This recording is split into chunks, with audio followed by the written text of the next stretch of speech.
nômade que vivia às margens do rio Indo, 75 mil anos atrás. Eu não consigo nem fazer essa conta de imaginar quantos ancestrais nossos seriam necessários para a gente chegar nesses 75 mil anos atrás.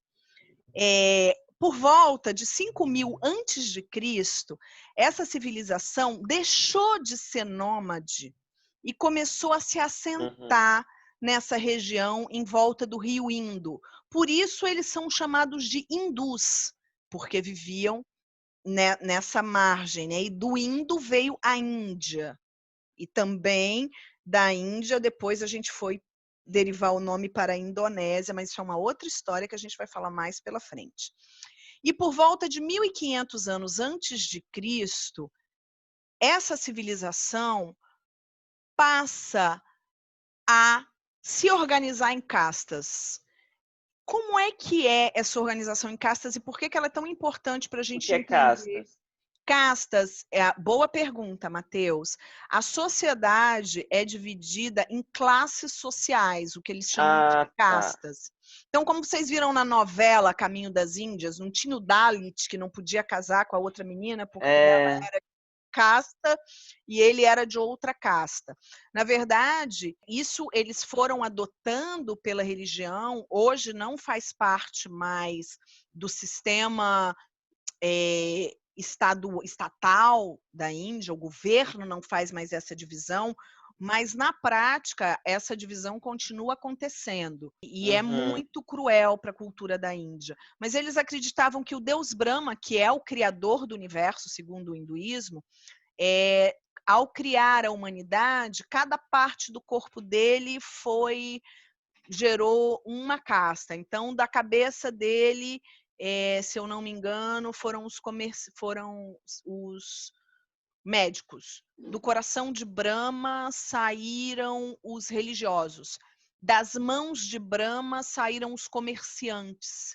E das solas dos pés de Brahma saíram os Dalits, que são a casta mais baixa, e por ser sola do sapato, poeira do pé, trabalham como operários e mão de obra barata.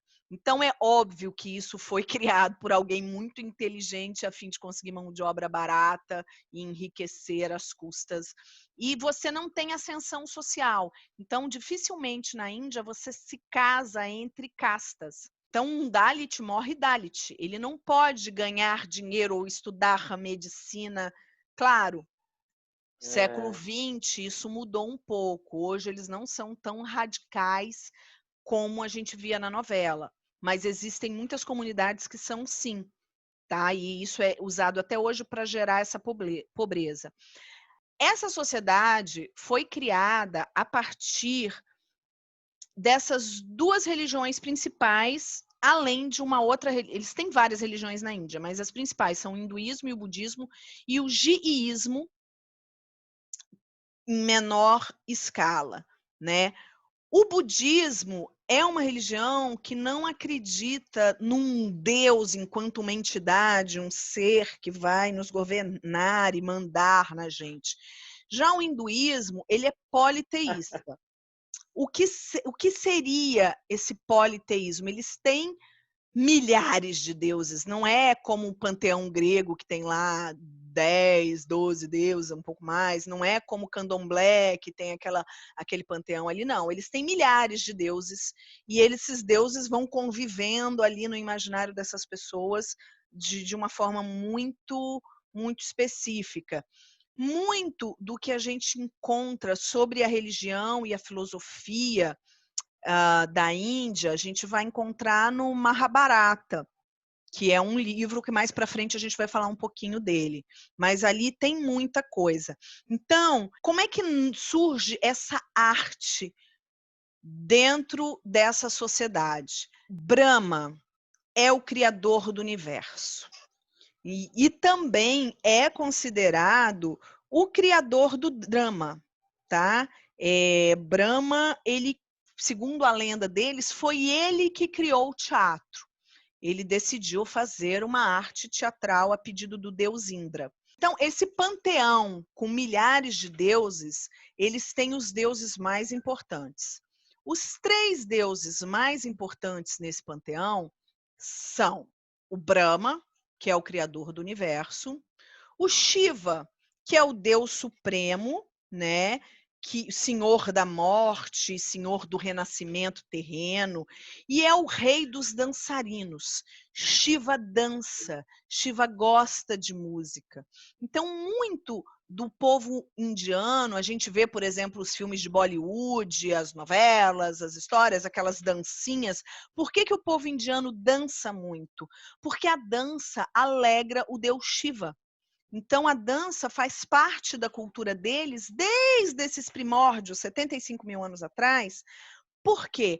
Porque ela vai agradar a esse Deus. Né? Se a gente pudesse fazer um paralelo de Shiva, a gente ia fazer com o rei Davi, que na Bíblia diz que todos dançavam e cantavam para adorar a Deus, e Davi gostava muito de danças, né? Mas Davi não era Deus, era só um rei judeu. É só um paralelozinho que a gente está falando. E um outro Deus muito importante para eles é o Vishnu, que é responsável pelo equilíbrio do universo. Tá bom? Mas existem outros deuses que vêm junto com eles. Krishna é um deles, Ganesha, que é o deus elefante, é outro, Indra mesmo, né?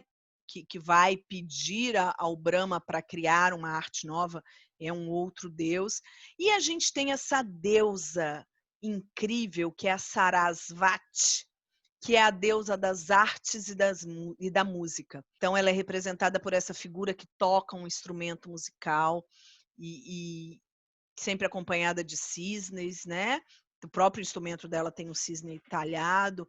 Então, ela é a deusa da beleza da arte, da música e também do teatro. O drama indiano, ele vai trazer, ele está muito influenciado pela religião, eles não dissociam a arte da religião, e ela vai buscar a purificação.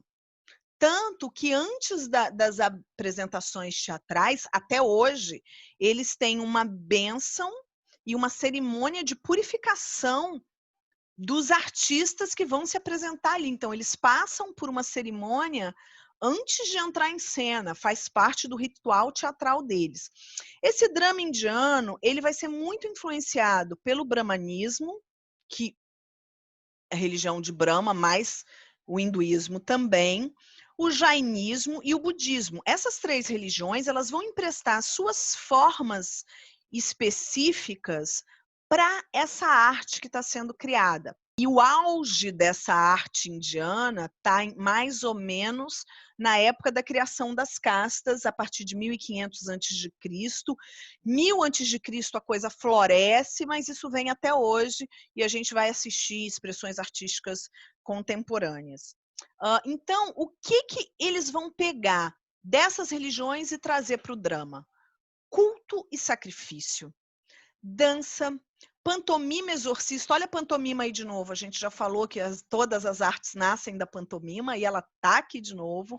E a recitação dramática, ou seja, eles recitavam poesias, mas com características do drama, como a gente vai ver mais para frente. A gente vai encontrar toda essa descrição do drama indiano no Natya Shastra. É um livro escrito pelo Bharata, a gente vai falar mais dele hoje também, que é um manual, Natya Shastras, o manual das artes da dança e do teatro. É assim, sabendo que dança e teatro para eles é quase a mesma coisa, eles não têm essa separação. Dança, música e teatro, existe até um nome próprio para isso que engloba todas as danças, tá? O hindu, gente, ele está muito mais preocupado com o conteúdo desse teatro do que com a forma. Então, os registros históricos contam mais para a gente do conteúdo das peças que eram feitas por volta de 1000 e 1500 antes de Cristo do que do formato, como era o início, como era o meio, como era o fim, que tipo de indumentária eles usavam. O que a gente tem de concreto é que a tradição deles permanece até hoje. Então, a gente acredita que não deva ter mudado muito do que era 1000 anos antes de Cristo para o que é hoje. Claro, com a evolução do tempo, com a evolução da cultura, mas a gente não tem dados históricos para dizer as roupas eram tais, a maquiagem era tal, a máscara era tal, não.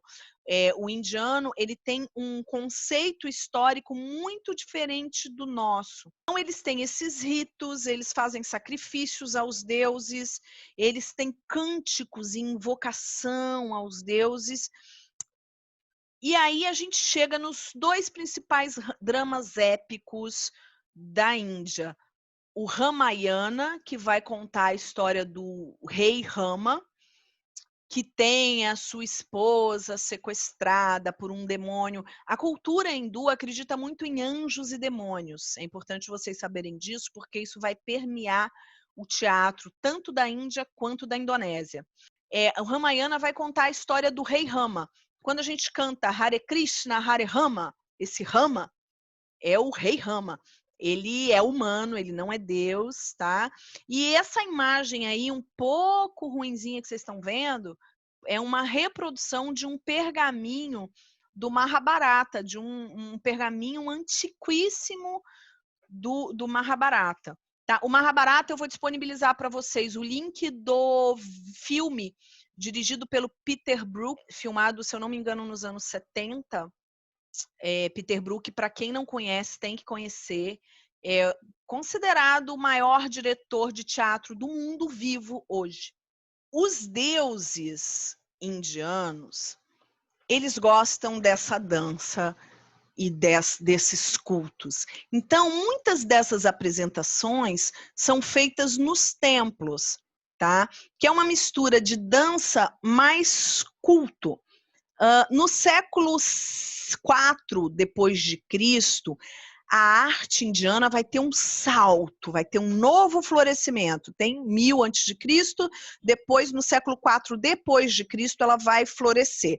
Por que eu estou dizendo isso? Porque muitas das coisas que a gente tem escritas sobre esse tempo antigo foram escritas já depois de Cristo. Gente, já 10 minutos, que coisa!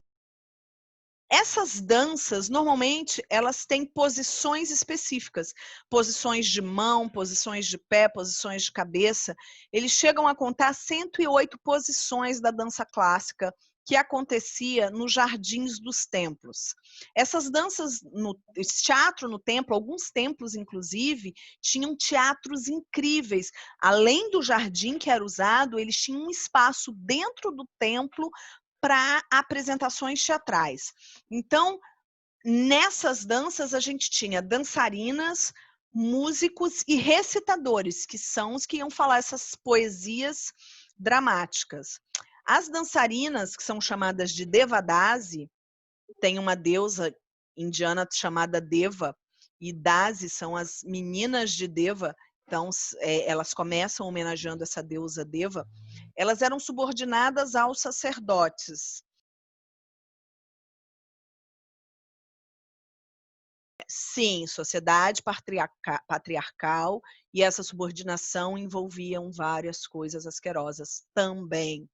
Por isso que eu falo que essa é a evolução indiana que a gente fala, oriente-se, vá para a Índia, povo muito evoluído, mais ou menos. Eles não são tão evoluídos espiritualmente assim para lidar com a mulher, tá? Até hoje. Então, eu duvido um pouco dessa evolução espiritual, mas isso é uma opinião só da Vanessa, não tem nada de registro, não.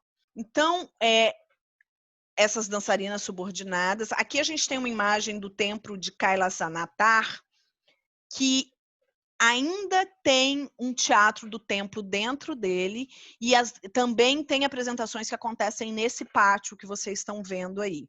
Outros templos muito famosos lá que tem teatro desde essa antiguidade. Esse templo aí, gente, ele é milenar.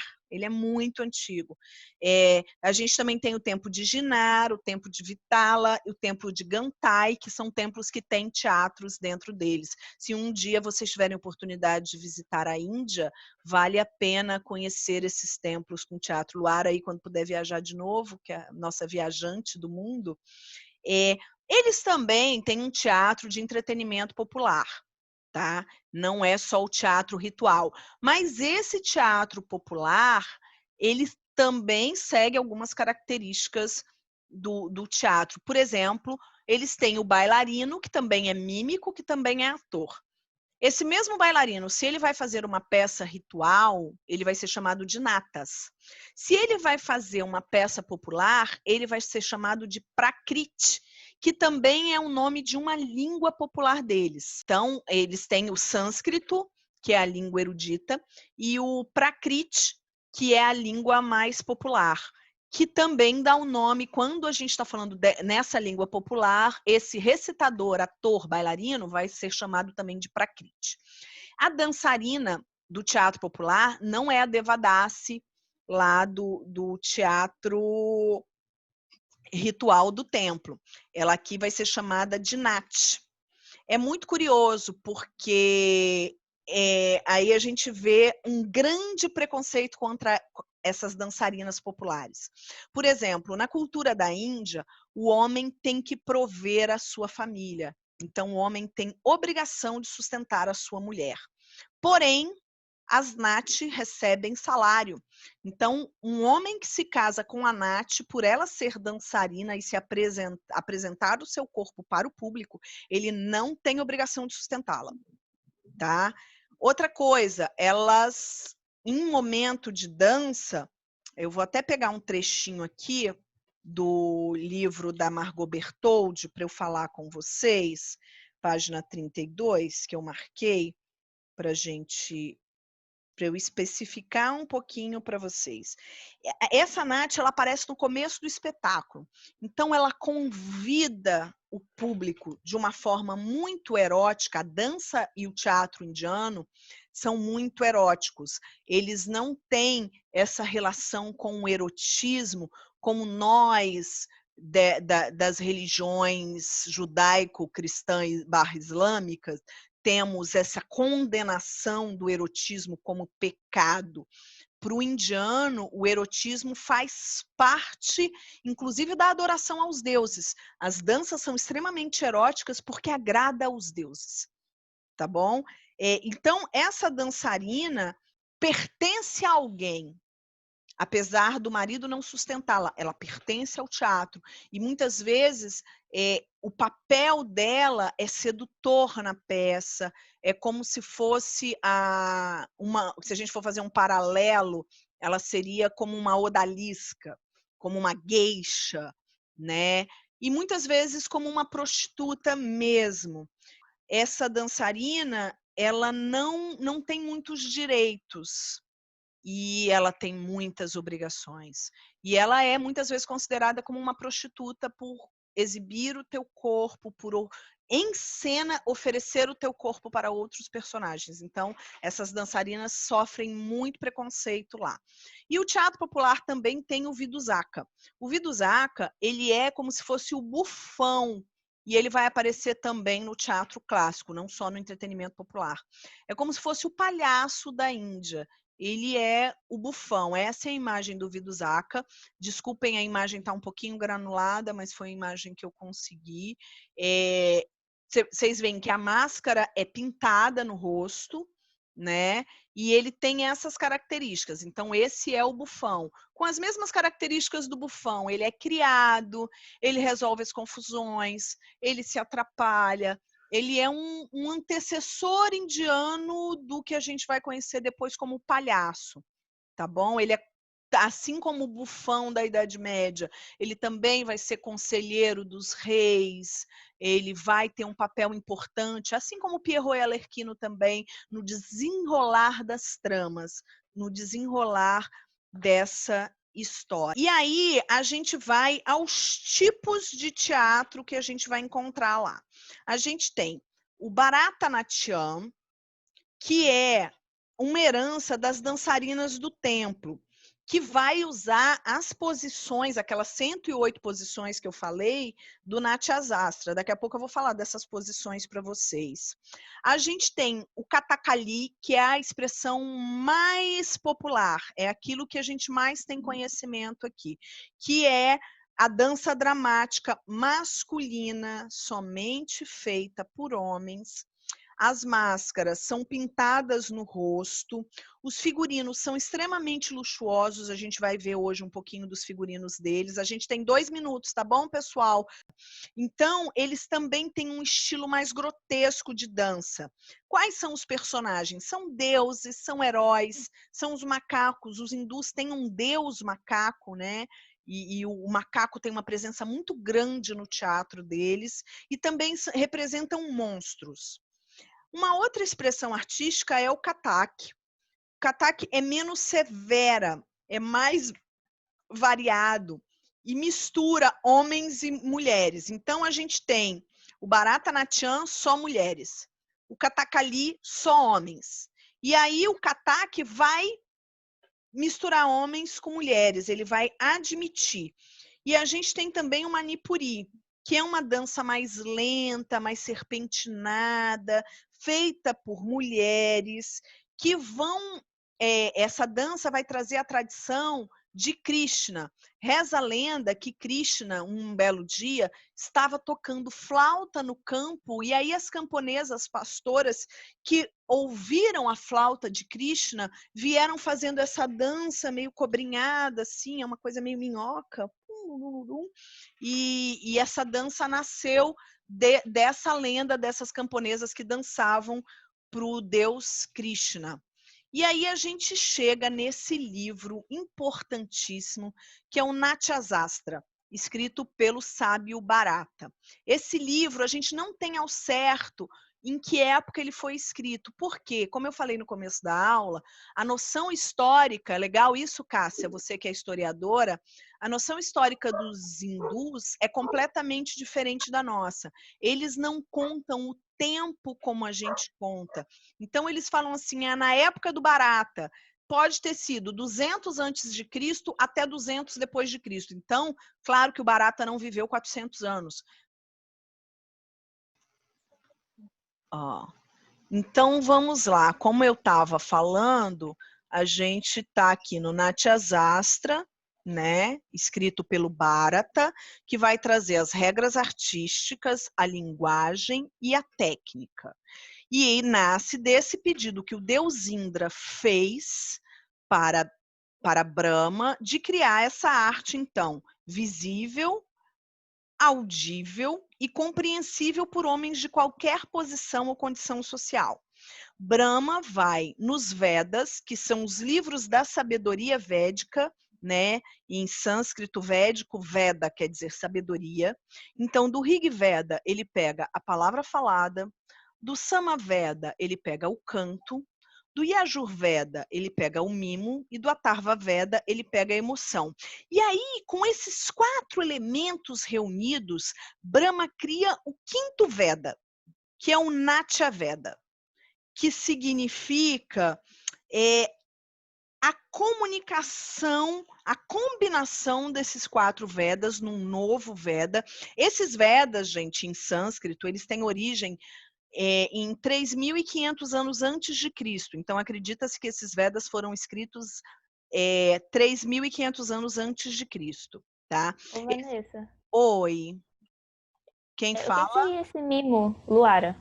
Mimo é a pantomima, é a mímica. Tá. É a mímica, Ok. tá Entendi. bom? E aí Uhum. ele vai juntar nesse 5º Veda e vai falar. Eles acreditam que os livros são inspirados pelos deuses. Esses livros sagrados são escritos pelos homens, mas inspirados pelos deuses. Então, segundo o livro conta, Brahma foi para um sábio hindu, que é esse sábio Bharata, né? E conta para o Bharata pro bem, ele até diz que o Bharata escreve isso no livro, que ele combina os 5 Vedas no Natya Veda, que comunicou ao sábio humano Bharata, que para o bem da humanidade escreveu as regras divinas da dramaturgia. Então, isso é uma fala do Brahma. Tá. Aí tem uma outra história. O que acontece? Quando o Brahma faz isso, cria essa arte e dá de presente para o Indra. Quando eles foram fazer a primeira apresentação teatral, os demônios, lembram que eu falei que eles acreditam em anjos e demônios? Os demônios se apossaram dos atores e dançarinos e não queriam deixar aquilo acontecer e virou um grande caos. E Indra ficou muito triste, muito revoltado, muito agoniado, porque era um presente de Brahma para ele, o teatro. E aí o Brahma, ele vai falar o seguinte para o Indra. O que o Brahma vai falar? Que a partir daquele momento, essa arte vai ser sagrada para eles. E que quem for contra o teatro, contra o drama, será amaldiçoado por Brahma por toda a eternidade. Então, o Brahma coloca nesse livro sagrado o teatro como sagrado também. Tá? Então, o Brahma diz que a partir daquele momento, para o bem da humanidade, a dramaturgia tem que existir. Olha que lindo, olha que emocionante. O Brahma torna o teatro uma arte sagrada. Eles possuem, para essa arte teatral e dança e música, um nome. Essa dança e a atuação, elas são reunidas numa só noção. É uma coisa só para eles, não existe teatro e dança. É considerada uma arte só. Tem um monte de gente que caiu. Então, se chama Nataka. Nataka é essa noção ou conceito que vai definir tanto o teatro quanto a dança. E o que vai ter nesse trabalho? Então, o Bharata, ele diz que para você ser um ator, para você trabalhar nesse teatro, você tem que ter concentração extrema em todo o seu corpo. Então, todo o seu corpo vai ser trabalhado. Você não pode simplesmente estar fora de forma. Como o ator brasileiro, ele é muito indisciplinado, né? Ele não trabalha o corpo como ele deveria trabalhar. Eu falando e me incluo nisso, nós somos indisciplinados. A gente não tem essa disciplina espartana que o Natyasastra vai pedir, que o Stanislavski vai pedir, que o Grotowski vai pedir, que a Pina Bausch vai pedir e que todos os grandes pedem. E o Brasil precisa aprender a ter disciplina. Eu falo que o problema do brasileiro é a praga do jeitinho brasileiro. O dia que a gente eliminar essa praga da nossa vida e falar assim, eu não preciso alongar, não tem problema, eu não preciso malhar, eu mesma, eu tô falando de mim também, não tô falando de vocês não.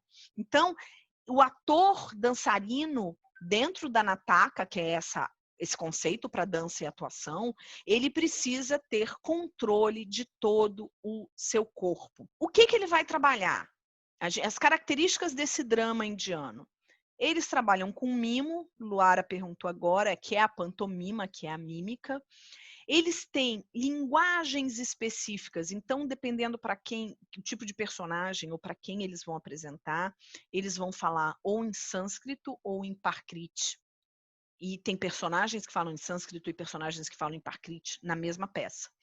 Eles têm papéis típicos, assim como na comédia dell'arte. Eu sempre faço algumas analogias de coisas que vocês já conhecem um pouco para vocês entenderem. Então, o que é papel típico? Sempre vai ter o Viduzaka, que é o palhaço, sempre vai ter os deuses específicos, os deuses sempre se pintam ou se vestem de verde, como a gente vai ver um pouquinho mais à frente.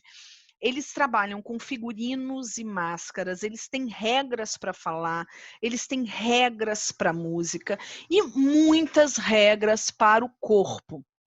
Por exemplo, o gestual. Quantas posições eles têm? Eu já falei, são 108 posições diferentes. 24 posições de dedo. 13 posições de cabeça, 7 posições de sobrancelha, 6 posições de nariz. Isso me intriga muito. 6 posições de nariz é uma coisa que me intriga bastante. 6 posições de bochecha, 9 posições de pescoço. Percebam, pescoço diferente de cabeça. E cabeça diferente dos elementos do rosto que estão aqui. 7 posições de queixo, 5 posições de tórax e 36 posições de olhos. Quanto aos pés, são 16 posições do pé no chão e mais 16 posições do pé no ar. E variadas maneiras de andar. Cada personagem tem uma maneira de andar característica. E aí, esses elementos combinados vão dialogar com os espectadores, porque estão extremamente ligados com a cultura deles. Então, se a gente for assistir um espetáculo, a gente vai ver uma coisa linda, mas a gente não vai entender nada. O público deles sabe o que significa essas posições. Então, é um teatro extremamente codificado e simbólico. Mas precisa que o espectador conheça esse simbolismo para que esse simbolismo faça sentido. Senão, vira semiótica, né? Não é semiótica, como a gente tem que interpretar a linguagem dos sinais que o ator está passando e parada, não. Lá é código, eles sabem o que está acontecendo em cada momento dessa dança. Então, o que eu estava falando para vocês quando a gente caiu é que nessa arte teatral, muito diferente do nosso show de improviso aqui no Brasil, não tem espaço para espontaneidade intuitiva, artística. Eu senti que eu devia me expressar desse jeito. Não, você não sente nada, você segue a regra e acabou. Tá? É uma arte muito matemática, não há espaço para criação individual. Bom, o drama clássico indiano, ele é contemplativo, ele cria uma atmosfera de emoção, ele está muito mais preocupado, apesar de esteticamente ele ser muito bonito, mas ele está preocupado com o refinamento dos sentimentos, ele trabalha uma estética de sentimento.